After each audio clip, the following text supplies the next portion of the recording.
건너편 거라사를 향해 라는 제목으로 광풍을 뚫고 구원이 필요한 땅 거라사를 향한 위험천만한 항해를 감행하신 예수님의 사랑의 열정을 묵상하며 우리가 어떻게 행축을 섬겨야 하는지 관해 상고해 보고자 합니다. 우리 앞뒤 자분들과 함께 이렇게 고백하며 축복했으면 좋겠습니다. 하나님은 당신을 사랑하십니다. 한 번 더 이렇게 격려하며 축복하겠습니다. 하나님은 당신이 품고 있는 태신자가 주께 돌아오기 원하십니다.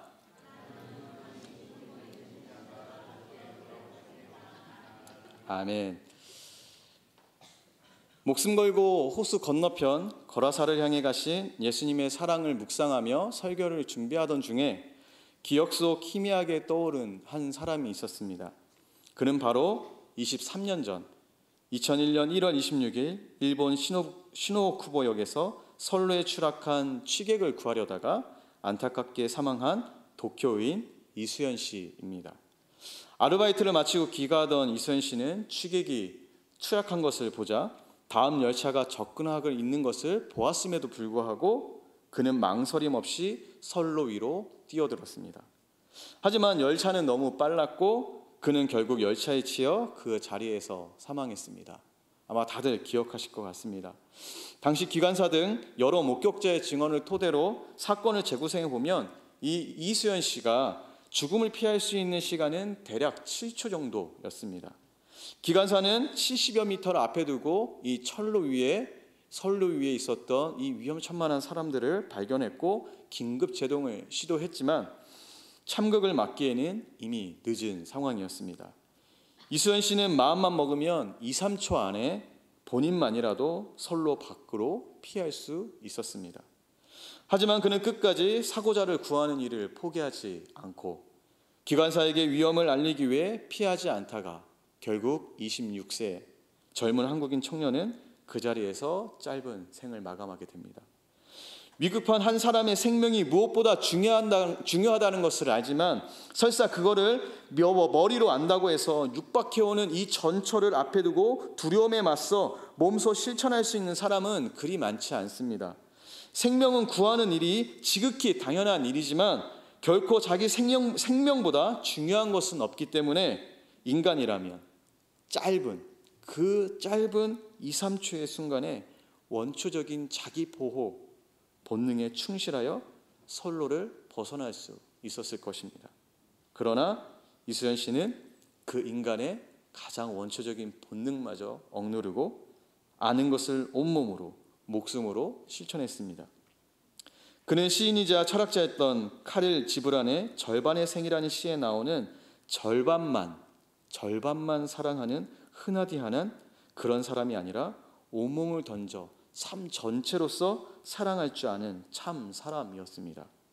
그는 목숨을 내던지는 온전한 사랑으로 그 일본 땅에서 이방이었던 자신을 일본인들이 23년이 지나도록 기억하게 만드는 온전한 삶을 살다간 온전한 사람이었습니다. 사랑하는 성도 여러분, 우리는 행축의 기간을 보내고 있습니다. 혹시 우리는 절반만 사랑하고 있는 건 아닐까요? 우리 입술은 나의 사랑하는 가족, 나의 이웃, 친구라고 말하지만 실상 지브란의 말처럼 우리는 가장 가까운 사람들을 이방인으로, 나 자신을 그들에게 이방인으로 만들고 있는 것은 아닐까요? 복음에 있어서 그들과 우리가 아무런 상관이 없는, 아무런 관계가 없는 것은 아닐런지요. 간절히 바라고 소망하는 것은 행축을 통해 절반의 삶, 절반의 존재가 아니라 온전한 삶을 살기 위해 존재하는 온전한 사람이 되어 온몸을 내던져 복음을 전하는 것으로 우리의 사랑을 확증할 수 있게 되기를 소망합니다. 마가복음 4장 35절에 보면 예수께서 제자들에게 호수 건너편, 저편으로 가자라고 말씀하셨습니다. 그러나 37절 예수와 그의 일행은 호수 건너편으로 건너가는 중에 광풍을 만나게 됩니다. 그 무시무시한 광풍을 뚫고 예수와 제자들은 호수 건너편 거라사 지방에 도착했습니다. 그런데 도대체 왜 예수께서는 그 목숨을 건 항해를 감행하신 것일까요? 결론적으로 말씀드리면 예수께서는 더러운 귀신 들린 한 사람을 만나고자 위험천만한 항해를 결단하신 것입니다. 그리고 예수께서는 그 더러운 귀신 들린 한 사람을 위해 하신 축기 사역을 통해서 도대체 무슨 일이 일어나는가 보기 위해 몰려든 읍내와 촌락의 많은 사람들에게 무언가 말씀하시고자, 그들에게 무언가를 던지고자 매서운 광풍을 뚫고 거라사 지방에 오신 것입니다. 이 모든 일은 예수께서 한 사람을 만나고자 호수 건너편으로 오신 그 수고로움에서 발단되었습니다. 행축을 준비하는 우리에게도 한 영혼을 위한 이 수고로움이 있기를 간절히 소망합니다. 이러한 목자의 심정, 이 수고로움을 아는 사람은 첫째, 호수 건너편에 미친 세상으로 돌진해야 합니다. 호수 건너편에 저 미친 세상으로 돌진해야 합니다. 오늘 본문에 나와 있는 거라사 지방은 어떤 곳일까요? 한 성서학자에 의하면 본문의 지명인 거라사는 히브리어 어근인 가라시라는 단어로 축출하다라는 뜻을 가지고 있는데, 이는 축기를 할 때, 귀신을 내쫓을 때 사용하는 그 흔히 사용하는 언어라고 합니다. 다시 말해서 이 이야기에서 중요한 것은 거라사의 지리적 위치가 아니라 이 축기라는 행위를 통해서 예수께서 무엇을 하시고자 했는가, 그것이 더 중요하다는 것을 보여주고 있습니다. 과연 예수께서는 이곳, 이 지방에서, 이 땅에서 무엇을 하고자 하셨을까요? 2절에 의하면 예수께서 배에 내리시자 이윽고 악한 귀신 들린 사람 하나가 무덤으로부터 예수를 만나러 왔다고 합니다. 여기서 만나러 왔다라고 번역된 동사 휘판타오는 대립하다, 저항하다라는 뜻을 가지고 있습니다. 따라서 예수를 만나려고 무덤 사이에서 나온 이 귀신 들린 사람은 무언가 심각한 불만을 제기하고자 저기를 가지고 예수님께 대항하여 나와온 것이라 할 수 있습니다. 도대체 무엇 때문에 거라사 광해는 이 맹렬한 저기를 가지고 예수님께 육박해 나온 것일까요? 예수께서 이방 땅 거라사에서 무엇을 하시고자 했는지, 그리고 무엇 때문에 거라사 광인이 그토록 맹렬히 예수께 육박해 나왔는지에 관해 논하자면 우선 귀신 들림의 현상에 관해 설명해야 할 것 같습니다. 귀신 들림의 현상은 한 개인의 비정상적인 상태를 말하는데, 이는 흔히 그가 속한 사회의 일반적인 규범을 벗어나거나 기행 혹은 폭력적인 행위로 나타나기도 합니다. 본문에 등장하는 이 거라사 광인의 증상은 현대의학 용어로 빌리자면 일종의 정신분열증이라고 볼 수 있습니다. 그런데 왜 거라사 광인은 이러한 정신분열적인 병세를 보이는 걸까요? 대체 무슨 연으로 이 더러운 귀신이 그를 사로잡고 있었던 것일까요? 이 질문에 대한 대답은 거라사 지방의 역사적인 배경에서 찾아볼 수 있습니다. 1세기 유대인 역사가 요세푸스는 유대 로마 전쟁 때 실제로 거라사 지방에는 반로마 저항군의 활동이 있었고, 이를 진압하기 위해 거라사 지방의 로마 군단이 파견된 것에 대한 내용을 다음과 같이 기록하고 있는데요. 제가 한번 읽어보겠습니다. 예루살렘을 방어하는 자들을 모든 지역에서 고립시킨 베스파시아누스는 여리고와 아디다에 요새를 짓고 이 두 곳에 로마군과 연합군을 구성된 수비대를 배치했다. 그는 자신의 기병부대와 많은 보병부대를 루키우스 안니우스와 함께 거라사로 보냈다. 루키우스는 단 한 번의 공격으로 이 도시를 장악하여 미처 도망하지 못한 1,000명의 젊은이를 학살하고 가족을 포로로 잡았으며 그들의 재산을 병사들이 약탈하도록 하였다. 그리고 난 후 그는 집을 불사르고 그 주위의 마을들로 이동했다. 힘이 남아있는 자들은 도주했고 약한 자들은 칼에 맞아 죽었다.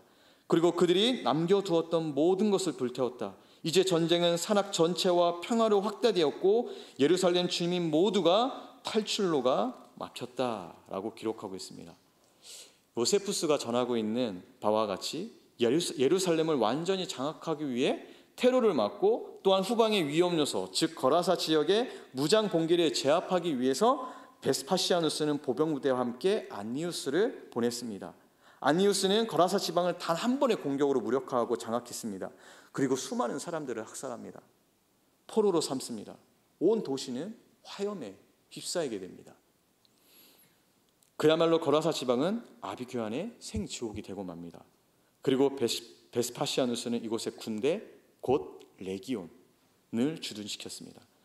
다시 말해 이 거라사 지방은 마치 용산이 미군 기지이고 이전에는 일본 주둔지였으며 훨씬 이전에는 청나라의 막사였던 것처럼 마케도니아의 정복왕 알렉산더의 그리스 헬레니즘의 군사 요충지였고 이제는 다시 로마 제국의 식민지가 된 것입니다. 로마의 식민지와 병참 기지로 전락한 거라사 지역은 그야말로 아비규환이었습니다. 인간으로 태어났으면 당연히 누려야 할 인간답게 살아갈 인권과 존엄이 짓밟히고 아무 죄 없는 이들이 거라사의 미래를 짊어질 수많은 젊은이들을 학살했으며 그들의 터전은 모조리 불태워져 잿더미가 되었습니다.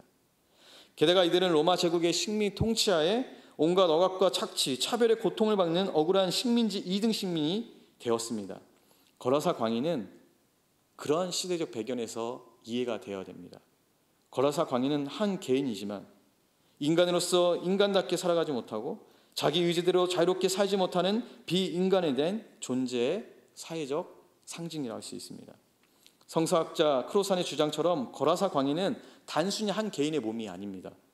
거라사 광인은 사회적 정치적인 몸으로서 로마의 잔악한 식민 통치에 고통당하는 식민지 백성의 집단적인 이 정신 불안 증세, 곧 정신 분열에 빠진 비인간에 대한 사회적 자아상이라고 할 수 있습니다. 이러한 식민지에서 나타나는 집단적 정신 분열증은 귀신 들림의 현상은 현대에서도 찾아볼 수 있습니다. 아프리카의 잠비아는 19세기의 대영 제국의 식민지였습니다.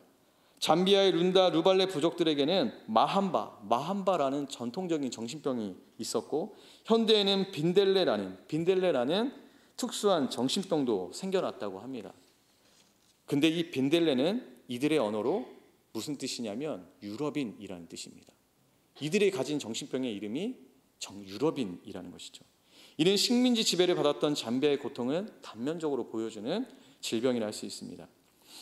본문의 3절에서 5절에 나타난 거라사 광인의 상태를 보면 이러한 해석에 충분히 동의할 수 있을 것 같습니다.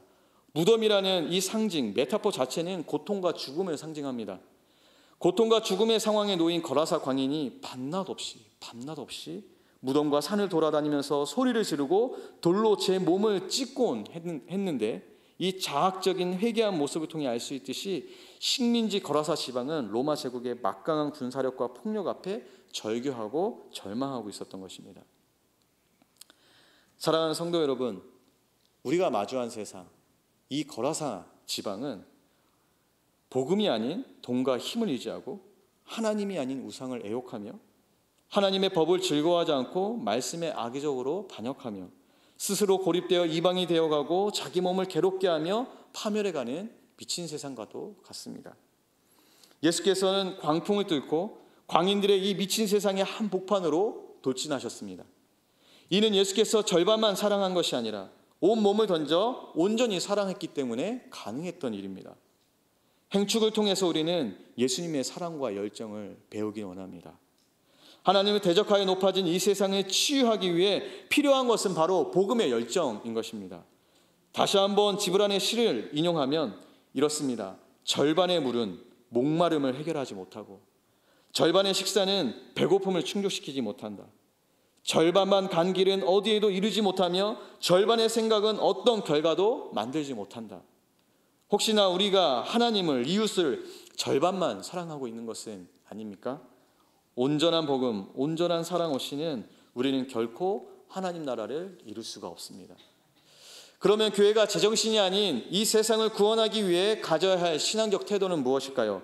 둘째, 한 사람의 귀함을 알고 한 사람을 위해 기꺼이 수고로움을 마다하지 않는 교회가 되어야 합니다. 6절과 7절에서 거라사 광인은 멀리서 예수를 보자 곧 달려와 엎드려 지극히 높으신 하나님의 아들 예수님 왜 저를 간섭하십니까? 저를 제발 괴롭히지 마십시오 라고 큰 소리로 외쳤습니다. 거라사 광인이 예수를 보았다는 것은 단순히 육안으로 그를 보았다는 시각적인 차원의 의미가 아니라 광풍을 잠잠케 하고 바다와 바람까지 복종하게 하시는 예수님의 그 신적인 실체를 보았다는 뜻일 것입니다. 그런데 왜 거라사 광인은 예수님의 정체를 밝히려고 들었던 것인가요? 왜 예수님이 무엇인지, 예수님 이름이 무엇인지 그의 정체를 밝히려고 들었던 것일까요? 한 신학자는 이렇게 얘기합니다.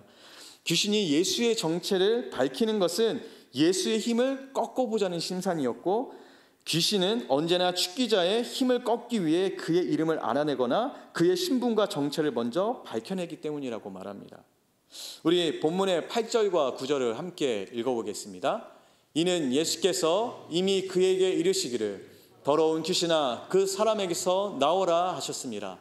이에 물으시되 내 이름이 무엇이냐 이르되 내 이름은 군대니 우리가 많음이니이다 하고, 예수께서는 이미 8절에서 더러운 귀신아 그 사람에게서 나오라고 축기의 명령을 내리셨는데, 거라사 광인은 오히려 이를 역으로 이용해서 하나님의 아들이신 예수님께 너의 아버지인 하나님의 이름으로 명한다, 나를 괴롭히지 말라고 거꾸로 예수님께 명하고 있는 것입니다. 귀신은 예수님과 동일한 축기의 명령을 사용하여 예수님을 제압하려고 하고 든 것이죠. 정말 어처구니 없는 상황이 아닐 수가 없습니다. 그러나 어디까지나 광인의 인용은 인용일 뿐 예수님과 같은 권세와 힘은 없었습니다. 예수님은 진정한 권세로 귀신에게 물어봅니다. 내 이름이 무엇이냐? 내 이름이 무엇이냐? 거라사 광인을 사로잡고 있는 귀신의 실체를 밝혀내십니다. 이에 귀신은 9절에서 이렇게 얘기합니다. 내 이름은 군대입니다. 왜냐하면 우리가 많기 때문입니다 라고 대답하며 다소 기세가 꺾이는 듯이 보입니다. 이 군대, 레기온이라는 용어는 대체로 로마 군대의 편제 규모를 나타내는 군사 용어로 대략 최대 6,000명 정도를 그 한 군단이 편성된다고 그렇게 생각하고 있습니다. 대략 6,000명 정도입니다. 이 레기온은 로마 제국의 강력한 권력을 상징하는 것입니다. 이러한 로마 제국의 마성화된 군사적 우위를 등에 업고 시대의 제약으로 귀신 들린 이 거라사 광인은 여전히 기세가 등등하여 10절에서 예수께 자기를 그 지방에서 내보내지 마시기를 간청합니다. 그는 여전히 8절에서 더러운 귀신아 그 사람에게 나오라고 하신 예수님의 명령을 거부하고 있는 것입니다. 원래는 예수님의 이 추상과 같은 어명에 단번에 복종해야 했지만 이 레기온 귀신, 6,000명의 귀신이 들린 이 레기온 귀신은 이미 자신이 자리를 잡고 세력의 기틀을 잡고 마련해 놓은 거라사 지방을 떠날 수가 없었던 것입니다. 전혀 그런 의지가 없었던 것이죠. 그런데 마침 그곳 산 기슭에 노아 기르는 돼지떼가 우글거리고 있었습니다. 이에 레기온 귀신은 예수께 11절에서 12절에 이렇게 얘기합니다. 우리를 돼지떼에게 보내주셔서 그것들 속으로 들어가게 해주십시오 라고 간청합니다. 13절을 함께 읽어보겠습니다. 허락하신데 더러운 귀신들이 나와서 돼지에게로 들어가매 거의 2,000마리 되는 떼가 바다를 향하여 비탈로 내리달아 바다에서 몰살하거늘. 예수께서 레기온 귀신의 제안을 허락하시자 더러운 귀신들이 그 사람에게 나와서 돼지들 속으로 들어갔습니다. 그러자 거의 2,000마리나 되는 돼지떼가 바다를 향해 비탈을 내리달리면서 물속에 빠져 죽고 맙니다. 여기에 마가복음에 저자의 몇 가지 장치가 있습니다. 일단 돼지는 이스라엘 제사에서, 이스라엘의 법규에서, 이스라엘의 율법 안에서 이 돼지는 부정한 동물의 표상입니다. 또한 돼지떼는 제국의 경제를 떠받치는 산업을 상징합니다. 이것은 그들의 자금줄이나 마찬가지였고 하나의 투자처라고 할 수 있습니다. 그런데 지금 로마의 권력을 상징하는 이 레기온 귀신이 부정한 동물의 표상인 돼지떼 속으로 들어가 거대한 모래바람을 일으키며 바다를 향해 돌진하여 결국 바다에 수장되고 맙니다. 이 장면을 식민지 백성이었던 이스라엘 사람들이 목격하거나 혹은 이 이야기를 읽는다면 그들의 반응은 어땠을까요? 게다가 세계 패권을 쥐고 있는 로마 제국의 당국자들이 이 사건을 들었다면, 이 글을 읽었다면 어떻게 반응할까요? 또한 오늘 우리의 삶의 자리에서 이 이야기를 읽는 것이 어떤 의미가 있을까요? 아마도 식민지 유대 백성들에게 이 장면은 그들이 그토록 꿈꾸던 유대 자신들의 민족의 독립의 전초로 해석했을 겁니다. 오랜 포로 생활에 지친 이 유대 백성들에게 자신들이 부정하게 여기는 돼지떼 속에 로마 권력으로 상징되는 이 레기온 귀신이 들어가서 그 돼지떼와 함께 수장되는 이 놀라운 장면은 필시 자신들의 신음과 탄식의 부르짖음을 들으시고 옛날처럼 그 조상들의 옛날처럼 다시 한번 재출애굽을 일으켜 주실 여호와 하나님의 결정적인 구원 행위로 기대하기에 충분한 일대 대사건이었을 것입니다. 그 일을 지금 누가 행하고 계십니까? 바로 예수님이 행하고 계신 것입니다. 예수께서는 하나님의 구원을 가져다 줄 참다운 메시아이십니다. 예수님의 하나님 나라가 가까이 왔다는 선언은 결코 거짓이 아니었습니다. 메시아 예수는 하나님의 세상에서 사단이 왕노릇하는 불의한 권력을 일망타진하고 이 세상의 불의한 체제를 무너뜨리시는 하나님의 구원이십니다. 예수께서는 마귀의 일을, 그것이 제 아무리 강력해 보이는 레기온 6,000명의 귀신이 들어있을지라도 반드시 예수께서는 그 마귀의 일을 멸절하실 것입니다. 하지만 여전히 예수께서는 반대에 부딪히는 것으로 보입니다. 돼지를 치던 사람들이 다름질하여 읍내와 촌락으로 가서 이 사실을, 이 기가 막힌 일을 사람들에게 알렸습니다. 14절과 15절을 함께 읽겠습니다. 치던 자들이 도망하여 읍내와 여러 마을에 말하니 사람들이 어떻게 되었는지를 보러 와서 예수께 이르러 귀신이 들렸던 자, 곧 군대 귀신 짚혔던 자가 옷을 입고 정신이 온전하여 앉은 것을 보고 두려워하더라. 사람들은 무슨 일이 일어났는가를 보러 몰려들었습니다. 그들은 예수께서 계신 곳에 이르러 군대 귀신에 사로잡혔던 사람이 옷을 입고 제정신이 들어 돌아와 앉아있는 것을 보고는 그만 겁이 났습니다. 처음부터 이 일을 본 사람들은 귀신 들렸던 사람에게 일어난 일과 돼지떼에게 일어난 일을 동네 사람들에게 알려주자 그들은 예수께 자기네 지방에서 떠나달라고 간청합니다. 로마 제국에 기생하여 사는 사람들의 세상의 특징은 이러합니다. 사람을 돼지떼보다 못한 열등한 존재로, 가치 없는 존재로 여기는 것입니다. 당대의 시제 정신에 철저하게 속박되어 있는 사회는 그저 자신들의 안위와 이익에만 혈안이 되어 있을 뿐, 제 아무리 수만 수천의 애꿎은 힘없는 이들의 목숨이 희생을 당한다 하더라도 눈 하나 꿈쩍하지 않는 비인간적이고 이기적인 집단에 불과합니다. 하지만 하나님 나라는 다릅니다. 하나님 나라에서는 한 사람이 천하보다 귀합니다. 거라사 광인의 치유와 구원은 그 어떤 경제적 손익계상보다 더욱 중요하고 가치 있는 일입니다. 교회는 한 사람의 귀함을 알고 그 사람의 구원을 위해 기꺼이 수고로움을 마다하지 않는, 그것이 돼지떼의 수몰이라는 그 엄청난 대가지불을 하는 것이라 할지라도 교회는 세상이 보기에 어리석어 보이는 십자가의 도를 실천하는 한 사람을 위한 공동체가 되어야 할 줄 믿습니다. 마지막으로 세 번째, 호수 건너편에 위험천만하고 제정신이 아닌 세상을 향해 돌진하고 치유하며 한 사람의 귀함을 알고 구원하기 위해 기꺼이 어리석은 수고로움을 마다하지 않는 교회는 우리를 불쌍히 여기신 하나님의 일을 만천하에 전하는 복음의 공동체가 되어야 합니다. 거라사에서의 모든 일이 일단락이 나고 예수께서 배에 오르실 때 귀신 들렸던 사람들이 예수를 따라 다닐 수 있게 해달라고 애원합니다. 제발 예수님을 따라가게 해주십시오. 내 구원하신 그 은혜 너무 감사해서 나는 예수님을 따라가지 않고는 못 살아가겠습니다라고 애원하고 또 애원합니다. 그러나 예수께서는 어떻게 하셨습니까? 매몰차게도 허락하지 않으시고 단호하게 그의 간청을 거절하십니다. 예수께서 군대 귀신 들렸던 이 사람의 간구를 단호하게 거절하신 이유가 분명합니다. 그에게는 반드시 수행해야 할 명확하고 구체적인 사명이 있었기 때문입니다. 19절을 함께 읽겠습니다. 허락하지 아니하시고 그에게 이르시되 집으로 돌아가 주께서 내게 어떻게 큰 일을 행하사 너를 불쌍히 여기신 것을 내 가족에게 알리라 하시니. 표준 세번역은 이렇게 번역하고 있습니다. 내 집으로 가서 가족에게 주께서 너에게 큰 은혜를 베푸셔서 너를 불쌍히 여기신 일을 이야기하여라. 예수의 제자가 된다는 것은 그들 모두가 꼭 예수와 함께 다녀야 한다는 것을 의미하지 않습니다. 각자의 삶의 자리와 처한 상황에서 자기만이 할 수 있는 일이 분명히 있습니다. 우리는 꼭 큰 일이 아니어도 됩니다. 우리가 할 수 있는 그 자그마한 일이라도 우리는 해낼 수 있어야 합니다. 예수의 정신을 그곳에서 펼쳐내는 것 또한 예수의 제자가 되는 길입니다. 예수께서는 귀신 들렸던 자가 처한 상황에서 더욱 잘 어울리는 인물을 부여하고 계신 겁니다. 그는 가족에게 주께서 큰 은혜를 베푸셔서 자신을 불쌍히 여기신 일을 이야기하는 것, 그가 예수를 따라가는 삶의 또 다른 방식이었던 것입니다. 이에 그는 물러가서 예수께서 자기에게 하신 일을 데가볼리에 전파합니다.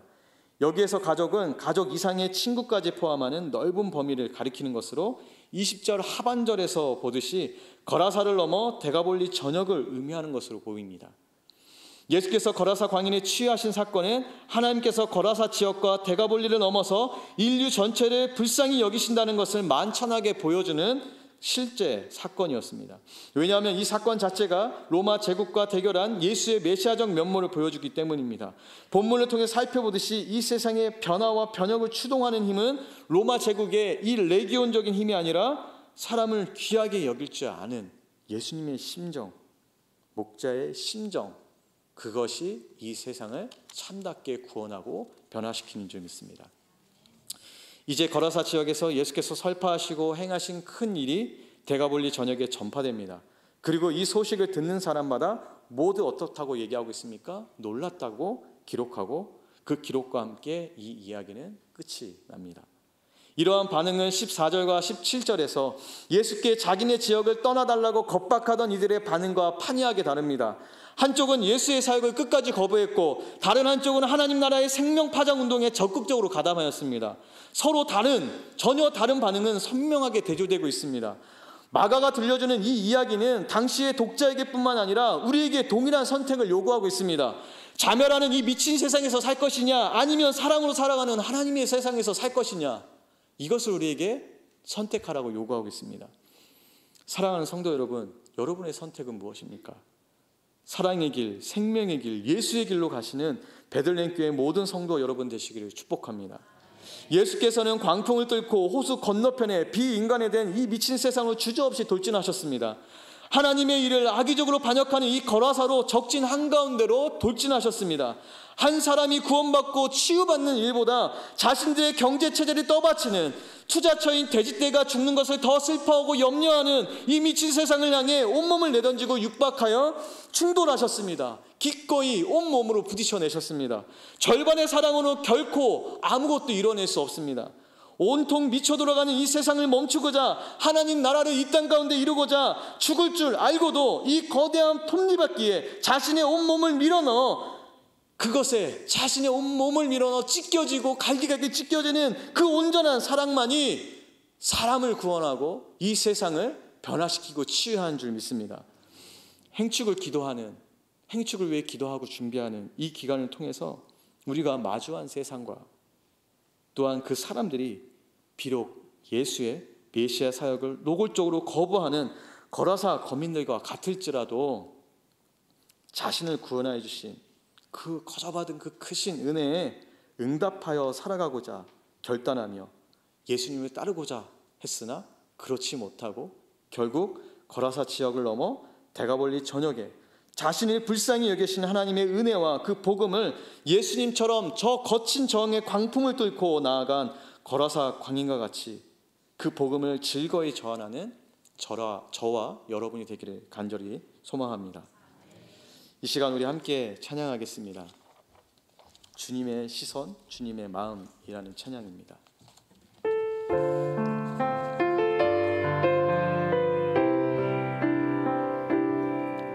주님의 시선으로 바라보기 원하네.